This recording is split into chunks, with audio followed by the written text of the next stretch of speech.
question que je voudrais vous poser, qui a été invoquée de manière subliminaire à travers les différents propos.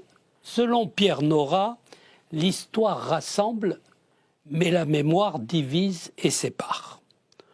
On semble le confondre à propos du Maghreb, parce que l'Algérie, le Maroc et la Tunisie sont à la fois une affaire diplomatique et une affaire intérieure. Est-ce que cet entre-deux, cet emmêlement, est-ce qu'il vous paraît permettre de voir les véritables problèmes qui se posent en France ou dans les pays du Maghreb, ou est-ce que tout ça s'en mêle? On va passer à des choses un peu plus positives, on va passer à l'économie. À l'instar d'autres pays africains, les 3 pays du Maghreb participent de la mondialisation en nouant des partenariats économiques privilégiés. Qui avec l'Europe, qui avec la Chine, la Russie, la Turquie, l'ensemble du monde arabe, le Brésil, Israël, etc. Mais il n'y a pas d'intégration économique. À votre avis, pourquoi, Rachid Temal? Il faudrait une thèse. Mais d'abord, on peut rappeler qu'il y avait un projet Maghreb 2000. Oui. Ce qu'on constate, c'est il fut un temps avec une volonté et sort résultat. Après, c'est des économies très différentes et je crois qu'aucune de ces 3 économies n'a aussi réussi à avoir un niveau. Alors l'Algérie a son rapport à l'hydrocarbure, mais aucun des 3 pays n'a un niveau de capacité de manufacture qui est conséquente, qui vous permet de commercer. C'est un vrai sujet. C'est-à-dire quand vous voulez dans le monde, il faut vendre. Est-ce qu'ils ont des services formidables? La réponse, c'est pas vraiment. Est-ce qu'ils ont de la manufacture? La réponse, c'est pas vraiment. Donc c'est très compliqué pour eux d'aller recommercer. Ensuite, les 3 pays ont du mal à commercer ensemble. D'abord, l'Algérie et la Tunisie, ça fait 40 ans qu'ils s'ouvrent la frontière et qu'ils ferment la frontière. On peut difficilement... entre le Maroc et l'Algérie, ça fait 40 ans que ça dure. Les frontières se ferment, de temps en temps elles s'ouvrent. Convenez que c'est pas facile pour faire du commerce ensemble. En plus, les 2 pays ont une vision historiquement de Panafrique et ils sont en concurrence aussi sur ces questions-là. Quant à la Tunisie, c'est un peu plus compliqué. Son rapport économique à l'Algérie est plus dépendant, je trouve. Et c'est vrai, même d'un mot sur la sécurité, qui d'ailleurs impacte l'économie. C'est que vous êtes quand même, quand vous prenez les 3 pays du Maghreb, à leur est, ils ont un pays totalement détruit qui s'appelle la Libye. Et là, vous avez quand même une bande terroriste qui plonge jusqu'au Tchad. Et par le sud, vous avez notamment le Mali, avec ce qu'on a connu là. Donc convenez qu'en termes de sécurité, en général, le business et la sécurité, ça fait pas vraiment bon ménage. Donc les 3 pays ont donc à la fois un problème interne à construire une économie et un problème derrière ça à avoir un pôle de stabilité. Oui, d'accord, mais comme Hakim El Karoui, pourquoi cette impossibilité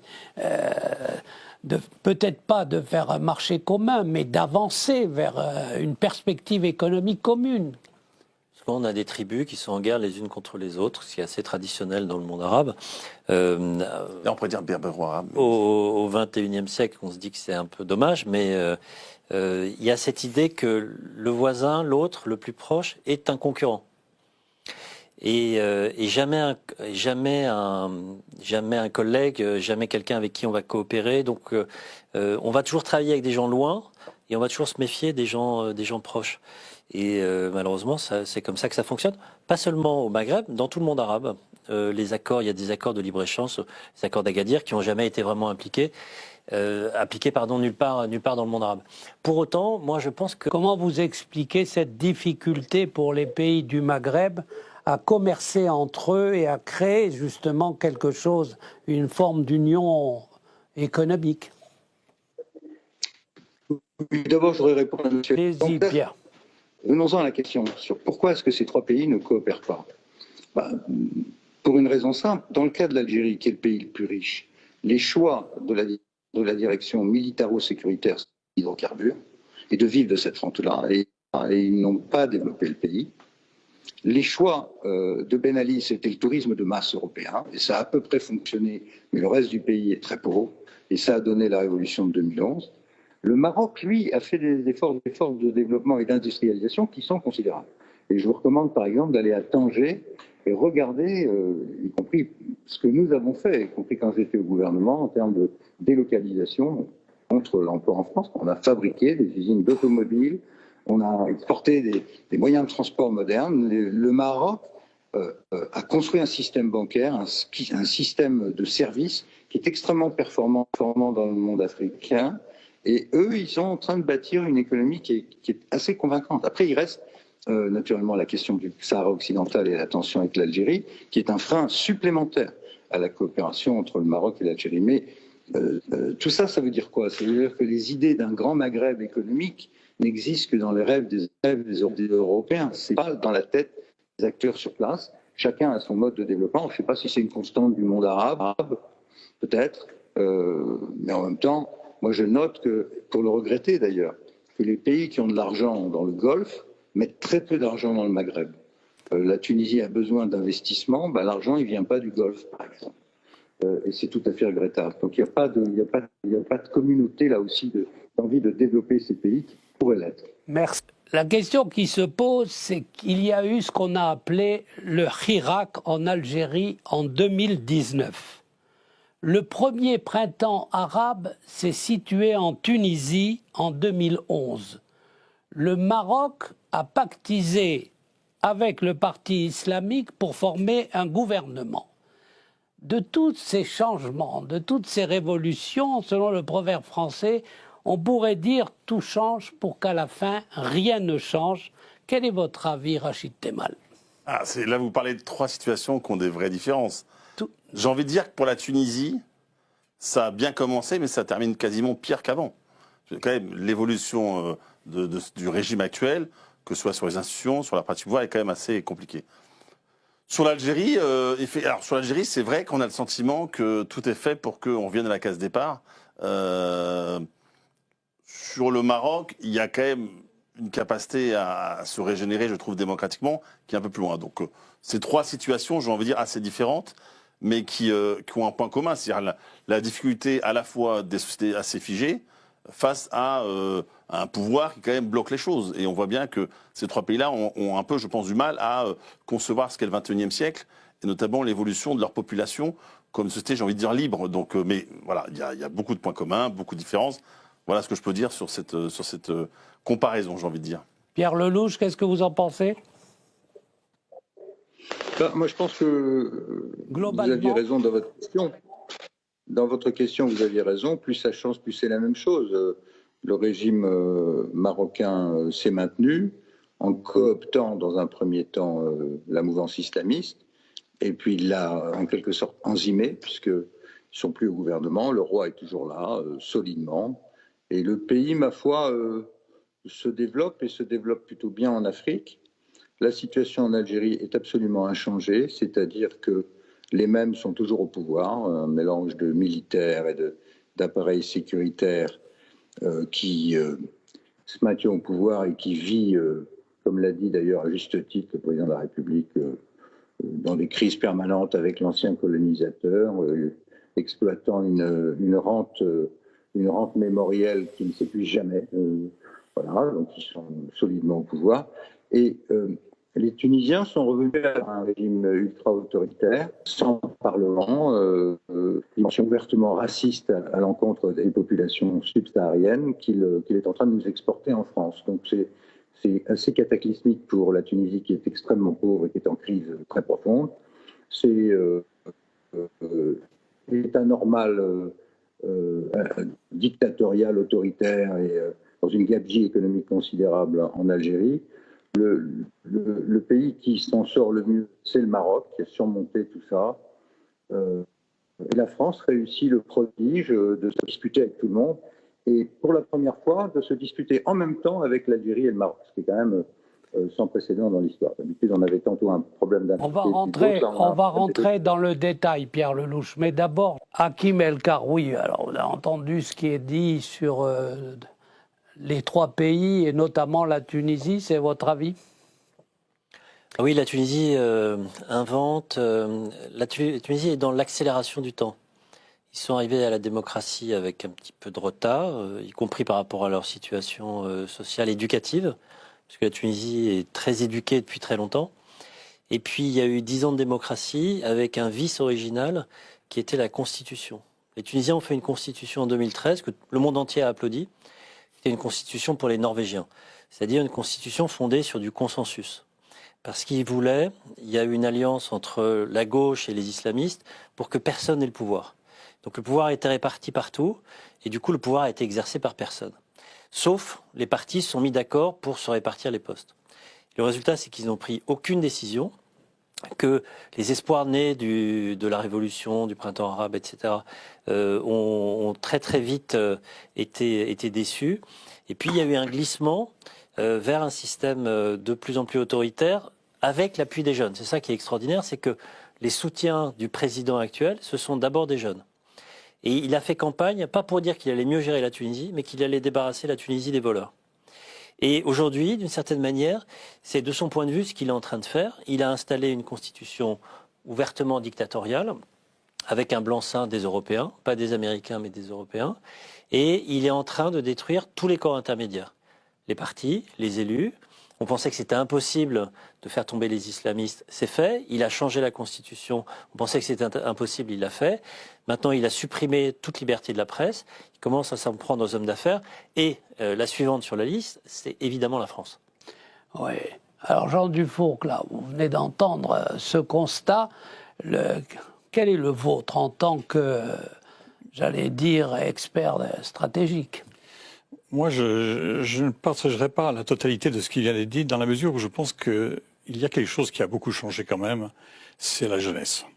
Et je pense que l'intervention de la jeunesse dans le cours politique, tel qu'elle s'est présentée en Tunisie et en Algérie, montre, je dirais, qu'une force se crée, qu'elle s'exprime, qu'elle a un certain degré d'intervention qui reste pacifique. Et je pense que tout change pour qu'elle change. Non, je pense qu'il se passe quelque chose.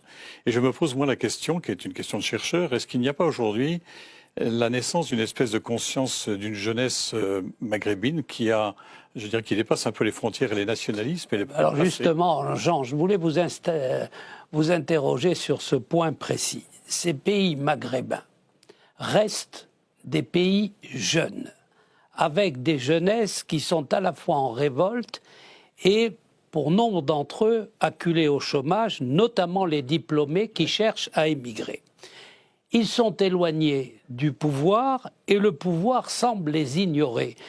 Comment vous expliquez ce décalage? Alors, même s'il y a un réveil de la jeunesse, mais cette jeunesse n'est pas intégrée, alors qu'elle est une force vive. Je pense qu'elle est une force vive. Je pense qu'elle a aussi, avec une certaine sagesse, cherché à établir son autorité autrement que par le rapport de force direct. Et je pense qu'il y a là une façon intéressante de regarder l'évolution d'une société qui est de plus en plus, différenciée entre les générations. Les générations qui montent, qui sont d'ailleurs aussi majoritaires dans ces trois pays, ont une façon d'exprimer leurs préoccupations, leurs rêves, leur esprit de décision qui est nouvelle. Et je pense que nous devrions être peut-être plus attentifs. Nous pensons toujours aux jeux politiques. Nous sommes des experts de ce qui se passe à Alger ou de ce qui se passe au Maroc, les rapports de force entre les différents courants politiques. Mais sait-on assez bien ce qu'il y a dans la tête des jeunes?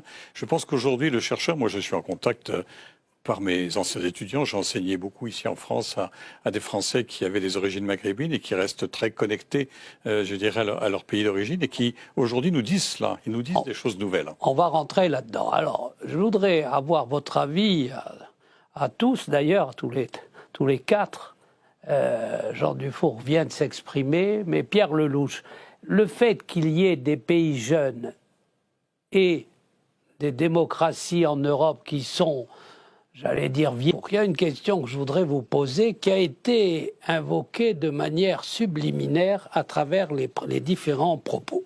Selon Pierre Nora, l'histoire rassemble, mais la mémoire divise et sépare. On semble le confondre à propos du Maghreb, parce que l'Algérie, le Maroc et la Tunisie sont à la fois une affaire diplomatique et une affaire intérieure. Est-ce que cet entre-deux, cet emmêlement, est-ce qu'il vous paraît permettre de voir les véritables problèmes qui se posent en France ou dans les pays du Maghreb, ou est-ce que tout ça s'en mêle? C'est une question tout à fait intéressante qui le chercheur a envie d'analyser rapidement. Mais je pense que là, peut-être qu'il y a au départ une idée fausse, l'idée que les trois pays du Maghreb auraient eu des trajectoires comparables. Chacun de ces pays a sa propre histoire. Si on parle de la Tunisie a une histoire assez différente des deux autres pays et qui composent le Maghreb. Et donc, chacun vient avec sa propre histoire, chacun vient avec ses rêves, ses frustrations, son passé, ses gloires et ses difficultés.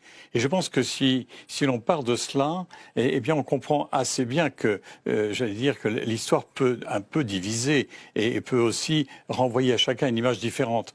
L'histoire, la relation entre la France et chacun des trois pays du Maghreb a eu sa propre trajectoire. Et cette trajectoire est plus ou moins ancienne. Hein. Et donc, ce qui apparaît, j'allais dire aujourd'hui, c'est que les miroirs que l'on renvoie sont des miroirs très différents. Et je crois que c'est l'idée même de Maghreb qu'il faudrait interroger derrière la question que vous posez. L'idée de Maghreb est une idée peut-être plus moderne, plus récente, elle est géographique, elle n'est pas encore complètement sociologique. Il faudrait pour cela que naisse ce que moi je crois percevoir et que d'autres n'ont pas perçu, mais je crois qu'il y a une conscience de la jeunesse maghrébine qui est en train de se créer. Vous l'avez dit tout. Oui, je l'ai dit, mais avec un langage, avec une vision qui n'est pas du tout tournée vers le passé. Mais je reviens sur ma question, Rachid Temal. Question intérieure, question extérieure, emmêlement des choses. On a l'impression que tout ça se mêle. En tout cas, je vais vous parler de l'Algérie, parce que je suis d'accord avec vous, c'est des choses différentes. Sur l'Algérie, c'est à la fois une question intérieure et une question extérieure. D'abord parce que c'était 3 départements. Bon. Et deuxième chose, si on se dit des choses tranquillement, personne, entre guillemets, soldait la question de la guerre d'Algérie dans notre pays. Si je prends les formations politiques, je vais commencer par ma famille, la gauche. La gauche est celle qui a permis les pouvoirs spéciaux à l'armée, avec tout ce que ça a engendré derrière. Donc elle n'a jamais voulu échanger, discuter, regarder en face son histoire. La droite, c'est celle qui, le 13 mai 58, rappelle de Gaulle en espérant conserver l'Algérie, je vous ai compris, et c'est celui qui fera l'indépendance. Donc aucune des formations politiques dans notre pays, en tout cas les majeures jusqu'à ces dernières années, n'ont évoqué cela. D'ailleurs, à tel point, quand vous évoquez la question avec notamment les Français d'Algérie, ils ont débarqué, on leur a dit « ne nous emmerdez pas, on est en août, passez votre chemin ». Les harkis, pareil. Donc je veux dire par là, c'est qu'on n'a jamais fait ce travail-là. Donc moi, je suis d'accord avec la phrase de M. Nora, mais en disant que les mémoires, elles divisent, c'est vrai, mais elles sont surtout d'abord complémentaires. Et je crois qu'il faut aller dans cette notion-là. Il y a une complémentarité des histoires en fonction de qui vous êtes, de votre parcours familial. Et c'est ça qu'il faut faire aujourd'hui. Et moi, par contre, et pour en terminer, je suis très heureux que les deux, j'étais, moi, à Alger, avec le président Macron, et puis ensuite avec la Première ministre, je suis très heureux, par exemple, le travail sur l'ensemble de la période de la mémoire 1830-1962, avec les 6 ou 5 historiens de part et d'autre. Parce que je crois qu'il faut faire ce travail d'histoire. Il n'est pas fait. Donc ça permettrait, j'ai envie de dire, il y a une histoire commune qui est à la fois douloureuse, heureuse, un peu ça qu'on veut. Ensuite, il y a ce qui est à l'avenir. Aujourd'hui, c'est vrai, quand on prend les deux pays, et je termine d'un mot, les deux pays ont des problèmes assez similaires sur les questions sécuritaires, sur la question de la sécurité alimentaire ou énergétique. C'est 2 grands géants qui pourraient mieux se parler, je crois, entre la France et l'Algérie. Il faut faire ce travail-là. Alors l'Algérie, mais côté Maroc-Tunisie, c'est moins emmêlé, si on peut dire. Non? Qu'est-ce que vous en pensez, Hakim El Karoui? Les pays restent dans une indépendance et d'esprit et de politique. On a moins le sentiment que les choses sont mêlées. Non, je dirais pas ça. C'est très imbriqué. Après, il y a un usage politique qui est pas exactement le même qu'en Algérie, parce qu'on a un peu moins, les régimes ont moins besoin de l'opposition française pour exister, parce qu'ils sont pas nés seulement dans l'opposition ou la guerre avec la France. Mais la présence française est très forte. Et je pense que ce qui est intéressant avec le Maghreb, c'est la région du monde avec laquelle la France a une relation qui n'est pas une relation de politique étrangère. Parce qu'il y a une histoire commune, extraordinaire, très complexe, etc. Parce qu'il y a des populations communes des deux côtés. Il y a probablement 500 000 Franco-Algériens en Algérie. Et il y a 4, 5, 6 millions de descendants de Maghrébins au sens large, y compris les Juifs d'Algérie, y compris les appelés du contingent, les Harkis évidemment, etc. en France. Donc on est dans une zone qui est intéressante parce qu'elle invente quelque chose. Quand on a des populations en commun, une histoire en commun, une langue en commun, même si le français se perd un peu au Maghreb, en fait, il y a un objet politique spécifique qui se crée. D'où cette omniprésence de la France du point de vue du Sud, et d'où aussi probablement la difficulté pour la France d'inventer une politique soit maghrébine, soit avec les pays du Maghreb. Parce que la France, qu'est-ce qu'elle fait? Elle gère d'abord l'héritage. L'héritage, c'est l'histoire. L'héritage, c'est une présence avec du capital, avec un appareil diplomatique extraordinairement important. C'est le plus important du monde avec l'Allemagne et les États-Unis. Et puis, elle gère les crises. Le problème, c'est qu'elle n'a pas de projet politique. Et quand on regarde ce qui se passe en Tunisie, je ne serai pas trop long, le président tunisien, il a compris une chose, c'est que les Européens, leur seule politique aujourd'hui avec le Maghreb, c'est la lutte contre l'immigration clandestine.